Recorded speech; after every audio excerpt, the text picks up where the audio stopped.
Well, good morning in India and good evening in the US. Well, it's a little past, 6:30 a.m. in India, and I'm giving you an update of what's going on at this point with the American election.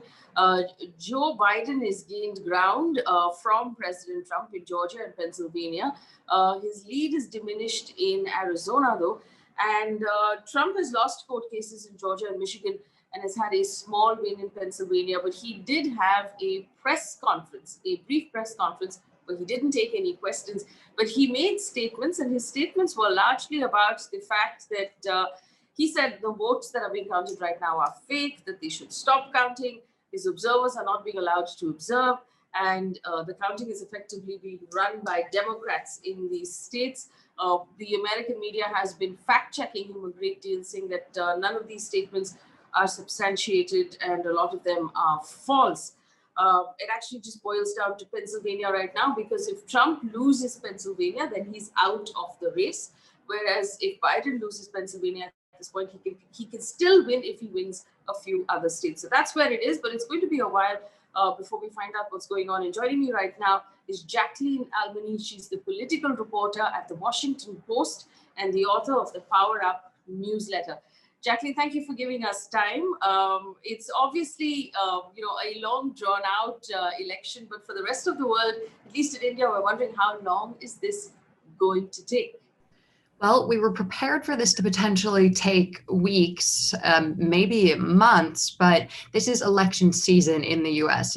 Because of the global pandemic, the nature of, the way American elections have run traditionally was totally upended.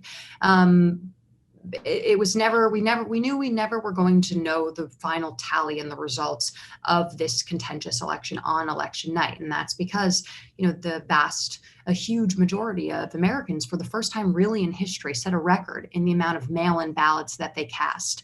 But that creates a little bit of a lag time as they continue to arrive at election centers in various states around the country. And it obviously takes some time for those ballots that were mailed in to be counted. The other factor here is that there are certain laws in some of these key battlegrounds that we're weighing on that prevent people from processing the vast amount of ballots that really saw a huge spike in volume this year. And so there's volume problems. It just takes some time. There are election administrators across the country, though, who are very committed and accurate and are upholding the integrity of our system and just want to get this right. Well, if everyone knew this was going to take weeks, did anyone tell the president that it was going to take weeks? Because apparently he seemed surprised. And his press conference this evening, I mean, most of the American media right now seems to be fact-checking the president. Was there a lot of need for fact-check in what he said? Yes. This was perhaps the most unsubstantiated, littered with falsehood speech that he's ever given, really. And especially at this, juncture in time, the president's legal threats, his tweets, they've all amplified in direct proportion to, the results that he sees coming in, working against him. You don't see him, trying to stop the vote count in places like Arizona, where he's, taken the lead and votes are still being counted, and he realizes it's helping in his favor. This is a coordinated, or I wouldn't say coordinated strategy, but we knew that the president was going to do this, that if he thought he was going to lose, that he would pull out every last stop, no matter how much of a whiff of desperation this all has, to try to undermine the results of this election and potentially twist things in his favor, try to make the appeal in the court of public opinion and rally support behind him. That's what that speech was. The president spent his really last night on the big stage before a big decision is made, before potentially we find out the final results of this election, to cast doubt on the system, to propagate these falsehoods and really rally up support with his base and propagate these conspiracy theories that are fueling his supporters right now in a potentially dangerous way. Well, speaking of his supporters, there have been some of them who've shown up protesting outside of counting centers. Is that turning into something that your law and order system would worry about? It might. I mean, again, this is why rhetoric matters. This is why people have been so concerned about the president using the biggest platform in the world, perhaps, to, again, stir up tensions and conspiracy theories and potentially be the impetus for some violence and for some really dangerous situations that we're seeing on the precipice of rolling out. You know, as you mentioned, in Detroit, where there were Republican poll challengers who rioted and caused chaos after they were told that they couldn't enter the polling precinct because it was at capacity. And then, as you saw in Maricopa County, you know, Maricopa County is one of the counties in the country that handles the most mail-in ballots out of any place in the country. They've done this before as well. They've done this for decades. They're really good at it. And you saw pro-Trump protesters storm and use the president's language, the things that he's tweeted, and demand for the votes to be stopped counting, alleging fraud. All of these things are unsubstantiated. And, you know, despite the president, as you Riley noted, being the law and order candidate, what we're certainly seeing play out is not in line with those values. Does it all now boil down to just Pennsylvania and whoever wins Pennsylvania at this point? Would that call the election? It boils down to Pennsylvania in the sense that if the president loses Pennsylvania, he's done. This race is over.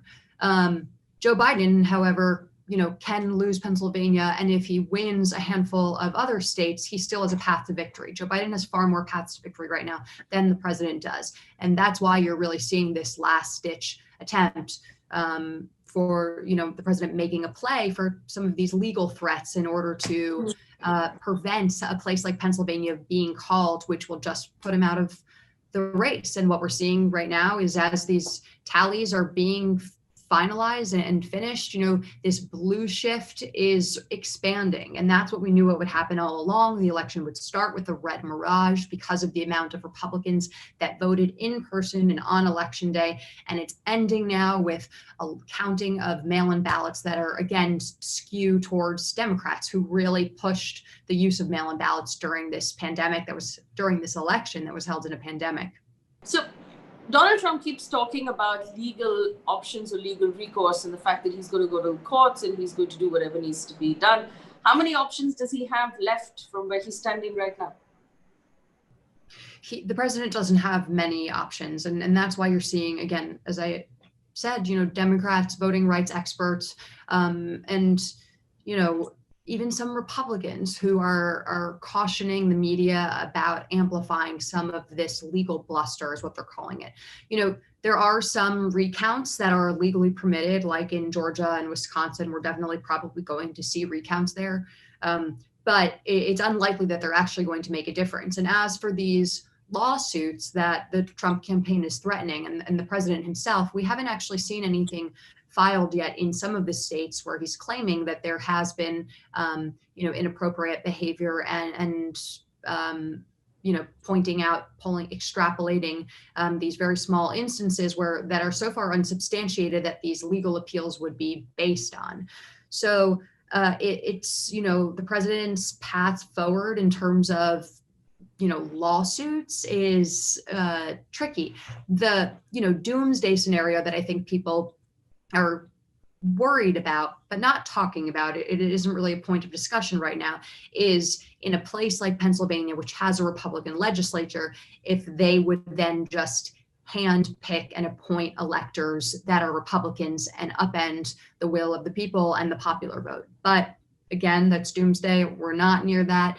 The Trump campaign has not indicated that that's the path we're heading down, but it's the worst case scenario. And my last question to you is this, it's only happened a handful of times where the incumbent president has not won a re-election. More often than not in America, the incumbent wins his second term. It's also, I can't remember the last time anyone was this ungraceful about election results. Is this surprising for a lot of young people in the US that you're having to hear this kind of language from the president, or are you used to it now?